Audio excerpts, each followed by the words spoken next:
Good morning, my brothers. This morning I wanted to read something out of Acts chapter 28, and it's one of when Paul landed on Malta. And it reads like this. Once on shore, we found out the island was called Malta. The islanders showed us unusual kindness. They built us a fire and welcomed all of us. Paul gathered a pile of brushwood, and as he put it onto the fire, a viper, driven out by the heat, bit Paul and clung on. The islanders thought Paul must be a murderer because he escaped the sea, but the goddess Justice will not allow him to live. But Paul shook off the snake into the fire and suffered no injuries. The islanders then changed their mind and began to think Paul was a god. The chief official Publius welcomed us to his home and showed us generous hospitality for 3 days.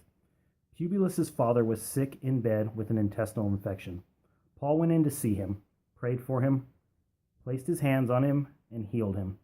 After this happened, the rest of the people who were sick came and were cured.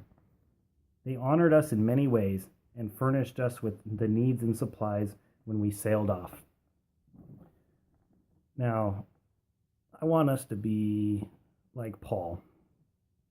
Paul got onto that island. He hadn't eaten in 14 days. He ate once in 14 days. He's wet. He's cold. He's imprisoned. And what does he do? He shares the gospel with the island of Malta, a bunch of unbelievers, and just makes me think, no matter what situation we're in, whether it's good or bad, God can use that. You know, Paul could have said, "No, Lord, I'm too miserable to even, spread the word." But he didn't. And we need to be more like that. I take my personal situation, and a lot of times I'll say, why me, why me? I don't personally like being in court 10, 15 times a year, but I also have heard God call on me to pray over other men inside that courtroom, but I've been disobedient to that. So I just want to encourage you guys that no matter what we're dealing with, whether we're injured and we're in and out of a doctor's appointments, whether we can't find a job and it seems like we're getting all these interviews and not getting a job, maybe God's calling on us to do something in that time. I could be in that courtroom. Maybe I'm still dealing with that because I haven't been obedient yet.